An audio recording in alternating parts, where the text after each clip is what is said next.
Gee, I hope the wind and the sound of the raindrops doesn't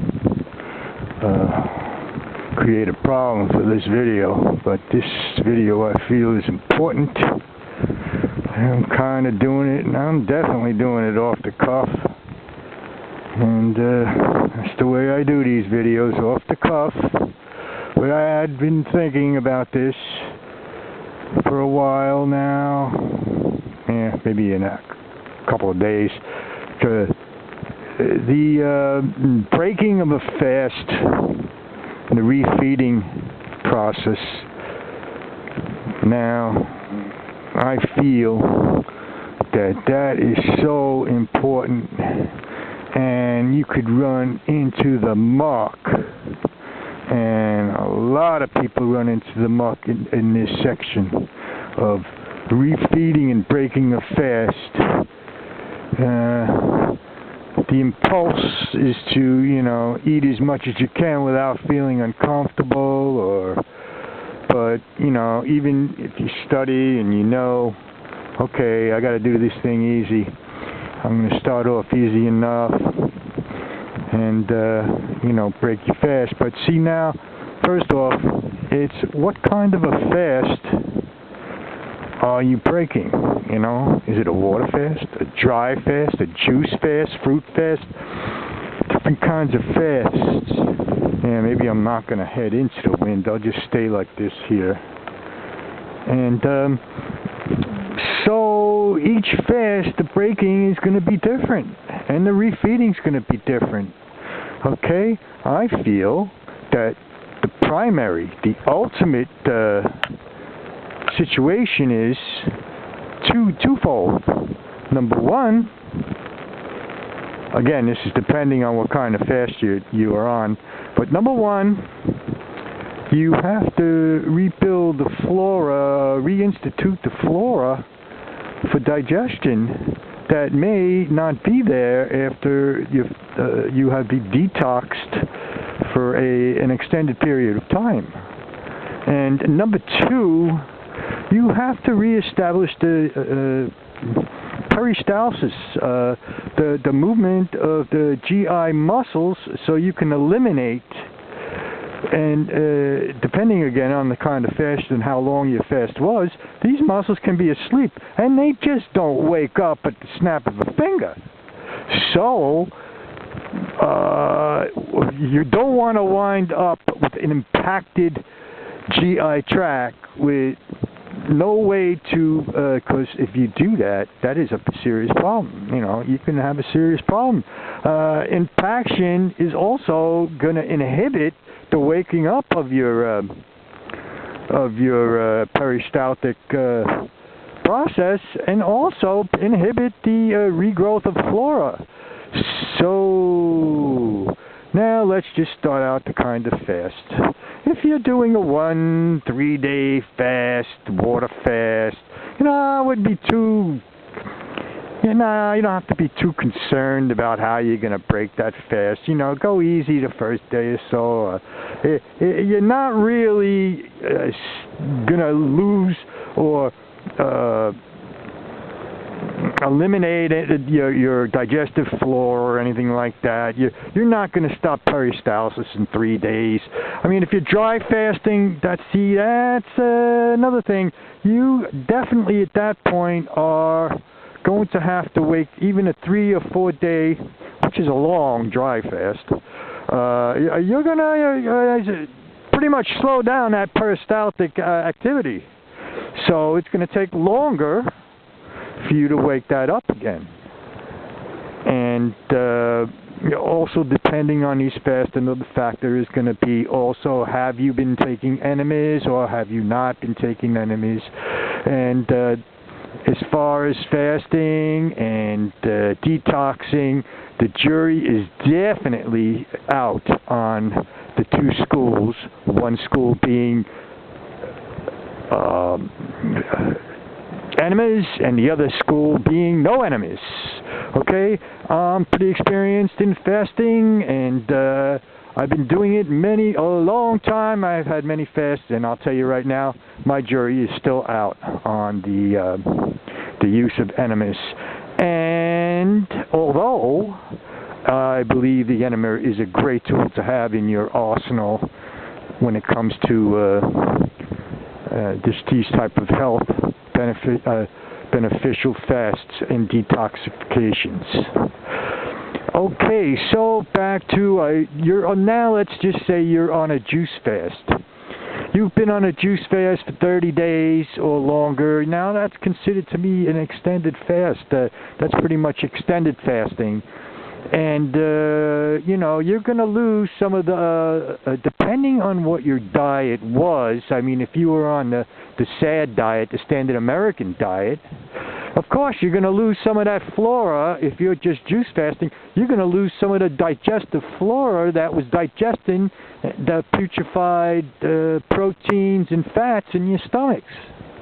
Wow, I just seen something over there in the distance, some kind of, you know, for my eyes, a rare creature, but it hid behind, and I can't see it now. Okay, so you on the juice fast, 30-day juice fast. For the most part, people are vegetarians because they seem to be more conscious, health-conscious vegetarians. So, vegetarian doing a juice fast. It's not as critical as, say, somebody that was on the Standard American diet to have to reestablish your flora and to wake up your peristaltic processes. So go easy. My advice is go easy. For anybody that has been on an extended fast, you have to go easy. You know, break it in on the juice fast. You're going to break it in with fruits. You know, you have your fruits, you know, and of course you hold out a couple of days with the starchy fruit like bananas. Hold out a couple of days, and then you bring in your bananas. That you let your stomach starting to realize starch. Get it used to some starch. Make sure before you're moving on, though, in breaking your fast and refeeding, always make sure that you're having good bowel movements. That is the key to watch out for. That's what you're going to look for. My bowel movements or any discomfort in your lower stomach area is going to mean that you are semi-constipated. You wouldn't go any further until that clears up. Now, a good tool would be prunes, soaking your prunes and drinking the prune juice. Even go out and buy some prune juice. Go with that to start to make sure that you're keeping yourself clear. And again, if you have the enema, you may want to use an enema to clean out an impaction in your bowels. You can feel it down there, and you know when you've got an impaction going on down there in your colon area, in your lower intestine area. So then you may want to use an enema to break that up also. Okay, so there's a tool, two tools right there. There's some prune juice. You know, help move things along. You're gonna help move things along. Don't get too crazy with these tools, though. Okay, just use as needed. Now, again, I'm not a doctor. I'm not prescribing anything and all this. Blah, blah, blah, blah, blah, blah, blah. There you go. There's my disclosure, in case anybody wants to say, "Oh, well, he told me to do it this way." You know the drill. Okay, and that's how we got it so far. So, watch and listen to yourself. And I feel that you can incorporate food as long as you're not running into any feeling of discomfort in your GI tract and you have regular bowel movements. You can just step it up and start increasing what you're eating. You know, let's say on the juice fast. I'm using that as an example. Well, okay, then you're doing okay with the added starch with the bananas. Okay, then you want to maybe step it up to the next notch. You're going to eat some fat. You're going to eat check out some avocado. You know, maybe eat a quarter of avocado. And okay, I'm doing fine. I'm having bowel movements. You know, eat a half avocado. You know, if you can eat, then you go, okay, that's good. But I'll tell you, you know, an avocado is a lot harder to digest if you don't have the flora. It's a lot harder to digest than you may think.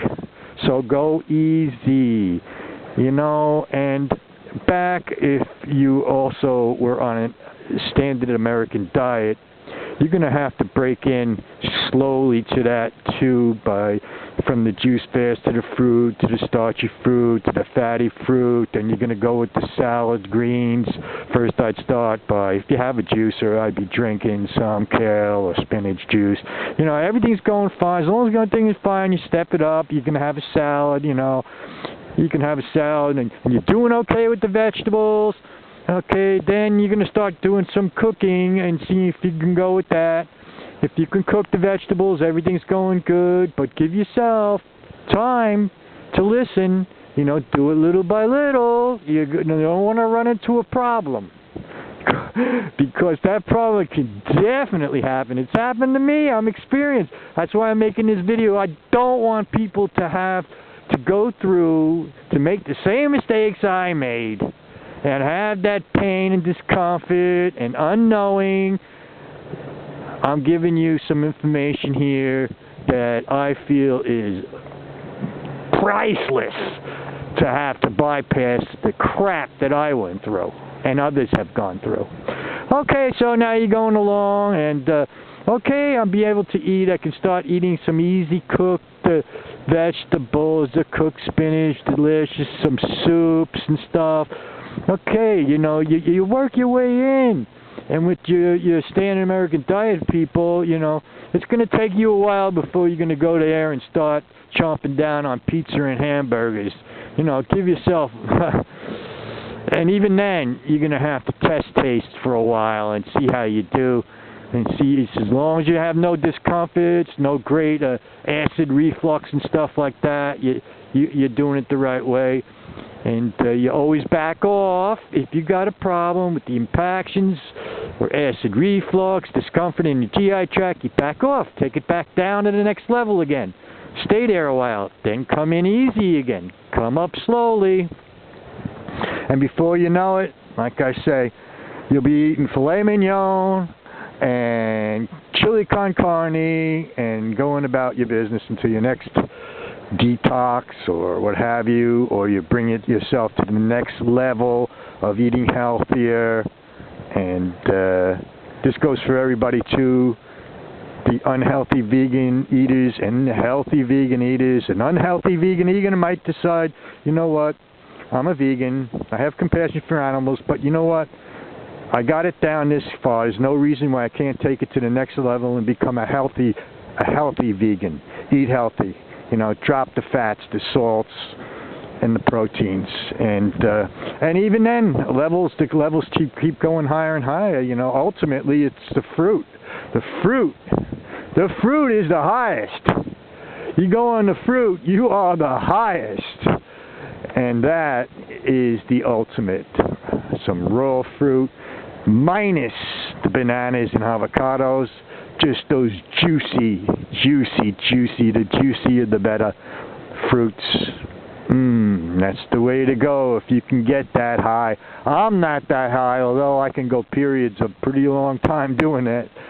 And, of course, what gets the better of me is I'm a great cook, number one. I mean, I'm a fantastic... I can cook anything in the world just about. If I had the tools, I can cook anything in this world. And... you know, I'm always thinking about that, and it breaks me down sometimes. I want to have this and that. And I'll treat myself. You know, I'm not a vegan. I'm an omnivore, but I hardly ever eat meat. Meat's fucking poison, and protein is poison, fat is poison. I know this. But once in a while, I'm going to indulge and have myself whatever the fuck I want to have, because I'm alive. I'm going through this once. And, you know, for the most part, I'm a... 80-10-10, or I say a 95-5 plant-based diet. That's basically where I try to maintain. And, you know, and that's what I do. And I've been very successful on that diet. Okay, this video is too long. Don't forget, thumbs up, thumbs down, troll a comment, give me a good comment, whatever you please, baby. Later.